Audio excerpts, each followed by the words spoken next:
Friends, my name is Geetanjali Indiriya. Welcome to step up academy. Diary का एक पन्ना, बड़ा छोटा सा पन्ना जिसको पढ़कर हमने बहुत जल्दी समाप्त किया था। और मैंने आपसे ये भी कहा था कि ये तब तक कंप्लीट नहीं होने वाला है जब तक हम इसका प्रश्न अभ्यास नहीं करेंगे। तो आज हम देखने वाले हैं डायरी का एक पन्ने का प्रश्न अभ्यास। तो प्रश्न अभ्यास में सबसे पहली बात तो ये मुझे बहुत अच्छी लगती है कोर्स बी वालों की, कि उनकी बुक में ये जो दिया है एक दो पंक्ति, मतलब आपको पता लग जाता है कि ये 2 अंकों का प्रश्न उत्तर है। तो फिर आपको पता लग जाता है जब थोड़ी देर बाद आएगा कि ये 3 से 4 का है और फिर 5 नंबर का है। तो ये जो मौखिक प्रश्न आपको दिए गए, ये जरूरी नहीं कि मौखिक ओरल परीक्षा तो होती नहीं है।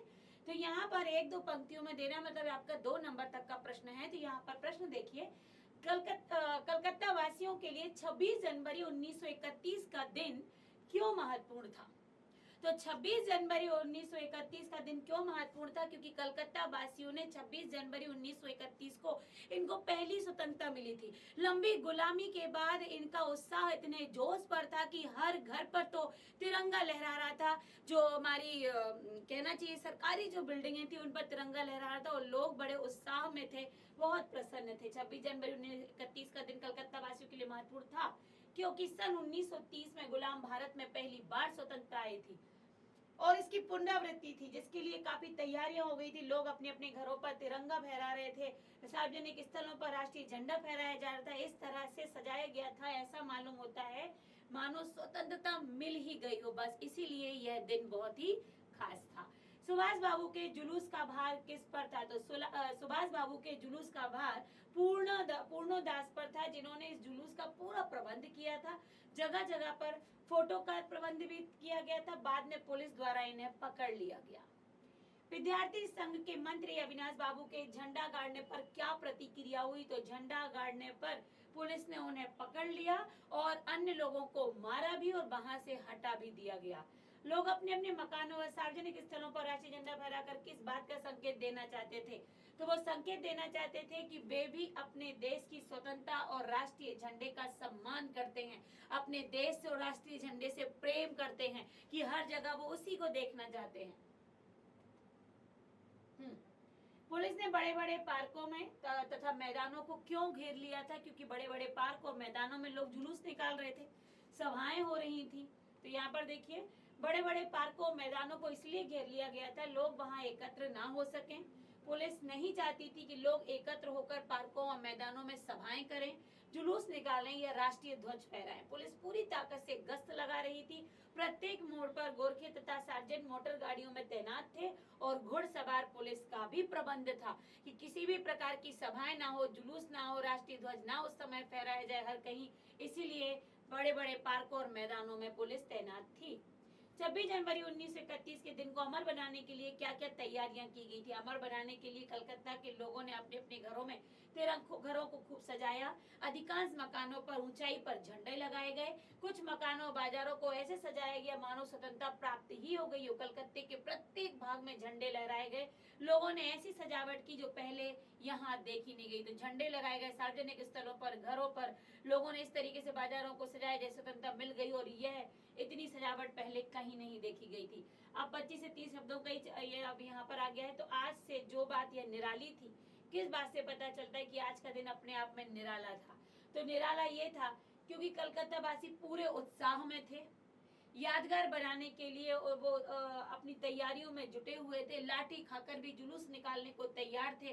सरकार द्वारा सभा भंग करने की कोशिशों के बावजूद भी बड़ी संख्या में कार्यकर्ता मॉन्यूमेंट के बाहर इकट्ठा हो रहे थे। स्त्रियों ने भी इस आंदोलन में बढ़ चढ़कर हिस्सा लिया था। इस दिन अंग्रेजी कानून को ये भारतीय जो थे वो खुली चुनौती दे रहे थे और इसीलिए देश प्रेम और एकता का जो अपूर्व प्रदर्शन किया गया था, ये पहले कभी भी देखने नहीं मिला था। पुलिस कमिश्नर के नोटिस और काउंसिल के नोटिस में क्या अंतर था? पुलिस कमिश्नर का नोटिस निकल चुका था कि अमुक अमुक धारा के अनुसार, मतलब कई प्रकार की धाराओं के अनुसार कोई सभा नहीं हो सकती। जो लोग सभा में भाग लेंगे वे दोषी माने जाएंगे। जबकि काउंसिल के नोटिस के अनुसार मॉन्यूमेंट के ठीक नीचे 4:24 पर झंडा फहराया जाएगा। स्वतंत्रता की प्रतिज्ञा पढ़ी जाएगी। इसमें सर्वसाधारण की उपस्थिति होना चाहिए। तो जो नोटिस कमिश्नर की तरफ से आया था, उन्होंने कहा था कि धारा लगाकर लोगों को बंद कर दिया जाएगा, कोई सभाएं नहीं होंगी, लोग दोषी माने जाएंगे। फिर काउंसिल कह रहे थे कि मॉन्यूमेंट के ठीक नीचे के नीचे 4:24 पर झंडा फहराया जाएगा, शपथ ली जाएगी। तो इन दोनों के जो नोटिस आए थे उनमें ये अंतर था। धर्म तल्ले के मोड़ पर आकर जुलूस क्यों टूट गया था? धर्म तल्ले के मोड़ पर आकर जुलूस टूट गया था क्योंकि लोग आगे बढ़े तो उनको गिरफ्तार कर लिया गया, गाड़ी में बिठाकर इनको लाल बाजार के लॉकअप में भेज दिया गया। जुलूस में जो भाग लेने वाले लोग थे, आंदोलनकारियों को पुलिस ने उन पर लाठीचार्ज किया। बहुत सारे लोग बुरी तरीके से घायल हो गए थे। पुलिस की बर्बरता के कारण जुलूस बिखर चुका था। मोड़ पर 50-60 स्त्रियां थी जिनको धरना देकर बैठ गई। पुलिस ने उन्हें भी पकड़कर लाल बाजार में गिरफ्तार करवा दिया था। तो ये इसलिए मोड़ पर जुलूस टूट गया था, लाठीचार्ज हुआ, पकड़े गए, लोग घायल हुए लोग और उन्हें गिरफ्तार कर लिया गया। डॉक्टर दास गुप्ता जुलूस में घायल लोगों की देखरेख तो कर ही रहे थे, उनके फोटो भी उतरवा रहे थे। उन लोगों के फोटो खिंचवाने की क्या वजह हो सकती है, स्पष्ट कीजिए। तो फोटो खिंचवाने की जो वजह थी, ताकि पूरा देश अंग्रेज प्रशासकों के जुल्मों से अवगत होकर उनका विरोध करके उन्हें देश से बाहर निकाल, मतलब इसलिए फोटो की देखो जरा, अंग्रेजी शासन ने इस तरीके से मारपीट चालू की है। इस तरीके से मतलब वही था कि राष्ट्रीय ध्वज, क्योंकि अंग्रेज अभी तो वहां थे, तो अंग्रेजी जो पुलिस थी वो तो झंडे फहराने नहीं देना चाह रही थी, किसी प्रकार का जुलूस नहीं, किसी प्रकार का कोई नहीं, कैसा ना हो कि भड़के या कुछ भी करें। तो यहाँ पर क्या हो रहा था कि उनको रोका जा रहा था। तो जिस तरीके से उनकी मारपीट की गई थी, फोटो खिंचवा कर ये लोगों तक बताना चाह रहे थे कि देखो जरा इनका क्रूर, इनके अत्याचार अभी भी जारी हैं। अत्याचारों को देखकर जनता भड़के और इनको बाहर निकालने का प्रयत्न पूरे तरीके से करने लगे। सुभाष बाबू के जुलूस में स्त्री समाज की क्या भूमिका थी? सुभाष बाबू के जुलूस में स्त्री समाज की एक अहम भूमिका थी। स्त्री समाज ने जगह जगह से जुलूस निकालने की तथा ठीक स्थान पर पहुंचने की तैयारी की, कोशिश की। स्त्रियों ने मॉन्यूमेंट के सीढ़ियों पर चढ़कर झंडा फहराया, शपथ भी पढ़ी, पुलिस के बहुत सारे अत्याचारों का सामना किया। विमल, प्रतिभा, जानकी देवी और मदालसा आदि ने जुलूस का सफल नेतृत्व भी किया। जुलूस के लाल बाजार आने पर लोगों की क्या दशा हुई? तो लोगों पर लाठीचार्ज किया गया, लोगों ने इस पर चोट खाई, लोगों को गिरफ्तार किया गया, स्त्रियों को भी गिरफ्तार किया गया और लाल बाजार के जो लॉकअप है उसमें भेज दिया गया। तो 200 व्यक्ति के लगभग इसमें घायल हुए थे, कुछ तो दिख रहे थे, लेकिन कुछ जो घर पहुंच गए थे वो गंभीर रूप से भी घायल थे। अब यहाँ पर 50 से 60 शब्दों वाला 60 शब्दों का है। जब से कानून भंग का काम शुरू हुआ तब से आज तक इतनी बड़ी सभा ऐसे मैदान में नहीं गई थी। यह तो सभा तो कहना चाहिए कि ओपन लड़ाई थी। यहाँ पर कौन से और किसके द्वारा लागू किए गए कानून को भंग करने की बात की, क्या कानून भंग करना उचित था? पाठ के संदर्भ में बताइए। यहाँ पुलिस कमिश्नर का जो नोटिस निकला था कि धाराएं लगेंगी, उसको भंग करने कौशल की तरफ से नोटिस निकला कि उन्होंने ठीक नीचे शपथ पढ़ी जाएगी। तो इस तरह पुलिस कमिश्नर द्वारा जो सभा स्थगित करने की बात की गई थी उसके लिए लोग और कौशल की तरफ से भंग किया गया था, चूंकि उचित था, क्योंकि आजादी की आग प्रज्वलित ना होती। तो उन्होंने ये कहा कि मॉन्यूमेंट के ठीक नीचे क्या होगा, झंडा फहराया जाएगा, स्वतंत्रता की प्रतिज्ञा पढ़ी जाएगी। इस तरह से पुलिस कमिश्नर द्वारा सभा स्थगित करने जैसे लागू कानून को काउंसिल की तरफ से भंग किया गया, और इसीलिए भंग किया गया जो कि उचित था, क्योंकि इसके बिना आजादी की आग प्रज्वलित नहीं होती। तो पुलिस ने कहा कि नहीं होगी कोई सभाएं, तो यहाँ पर काउंसिल ने कहा कि सभा होगी और शपथ भी पढ़ी जाएगी। तो यहाँ भंग करने की बात कमिश्नर के नोटिस की, और साथ ही इसलिए भंग किया गया ताकि लोगों के अंदर ये देश को आजाद करने की ज्वाला प्रज्वलित रहे। अगला है, बहुत से लोग घायल हुए, बहुतों को तो लॉकअप में रखा गया, बहुत सी स्त्रियां जेल गईं, फिर भी उस दिन का जो दृश्य था वो अपूर्व बताया गया। आपके विचार से अपूर्व क्यों है?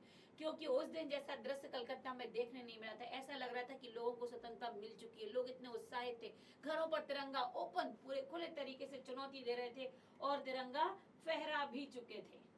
तो देखिए, मनाया गया था, अत्याचार किए, पुलिस द्वारा लाठीचार्ज किया गया, मारा पीटा गया, लॉकअप में बंद किया गया, लेकिन उसके बाद भी लोगों के अंदर जो झंडा फहराने की स्वतंत्रता प्रतिज्ञा करने का जो संकल्प लिया गया था, उन्होंने यातना सहकर भी उस दिन को वो पूरा किया।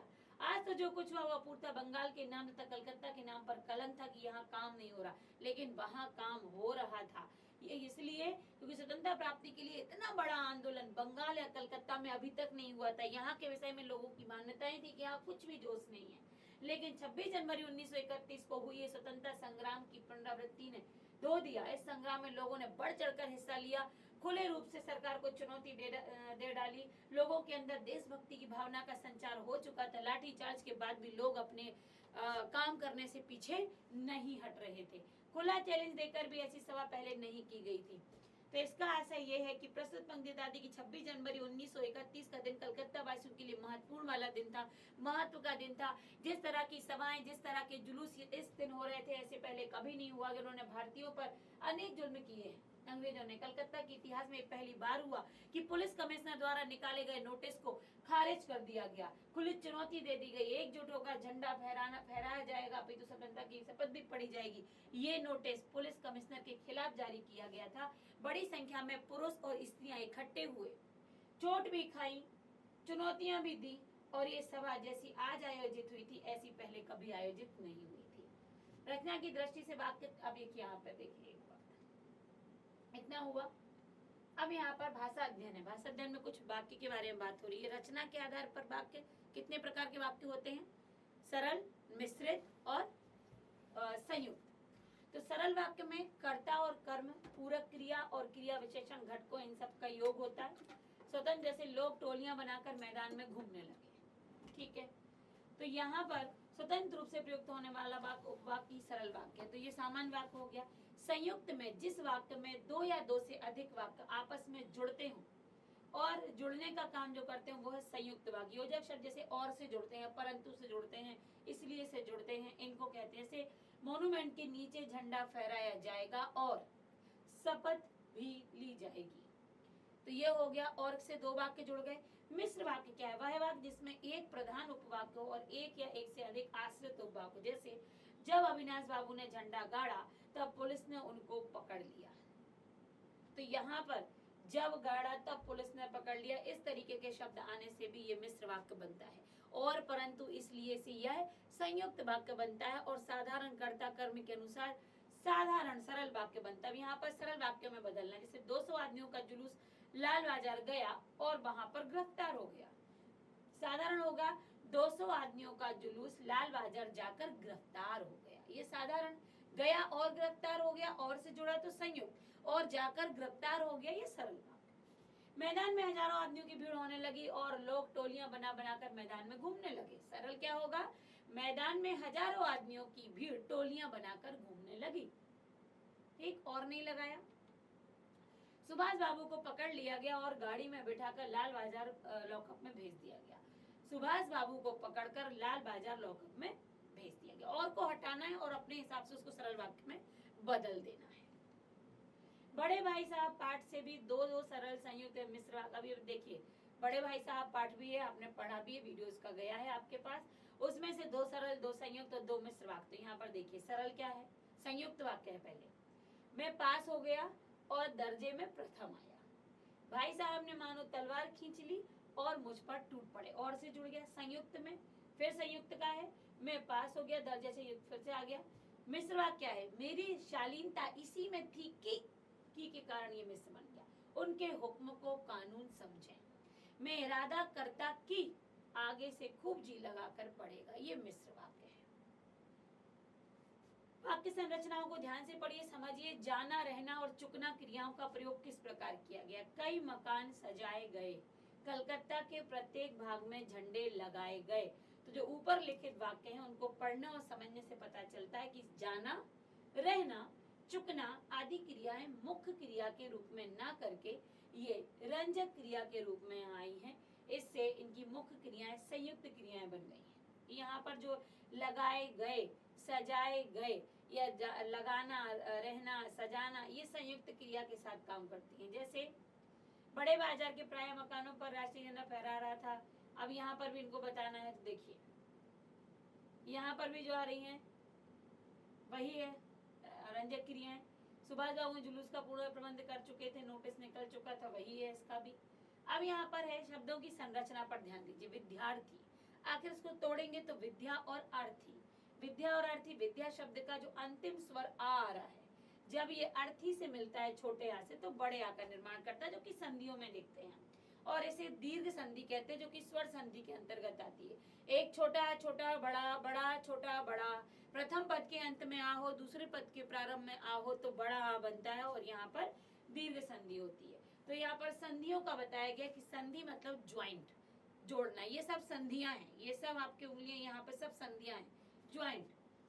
तो यहाँ पर जो पहले शब्द की अंतिम ध्वनि और बाद वाले शब्द की प्रथम ध्वनि मिलकर जो प्रभाव बनाती है, जिससे प्रभावित होकर जो शब्द बनता है वो होता है संधि शब्द।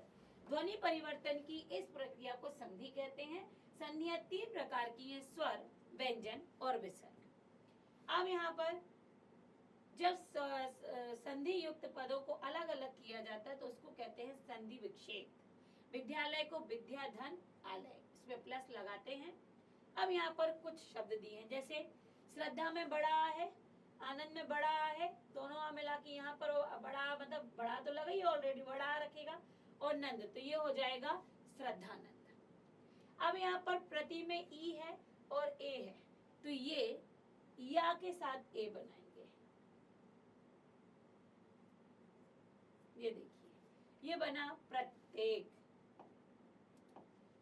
पुरुष में छोटा छुपा है और ये ऊ मिलकर बनाते हैं ओ। ये है आपकी गुण संधि के अनुसार, तो ये बनता है पुरुषोत्तम। झंडा में बड़ा, कोई नहीं बड़ा रहने दो, पर यहाँ फिर ऊ है, तो क्या बनाएंगे, ऊ रहेगा तो ओ की मात्रा गुण संधि, झंडोत्सव। पुनः और आवृत्ति, विसर्ग है, बाद में बड़ा है तो विसर्ग के स्थान पर रा आएगा, बड़ा जुड़ जाएगा, पुनरावृत्ति।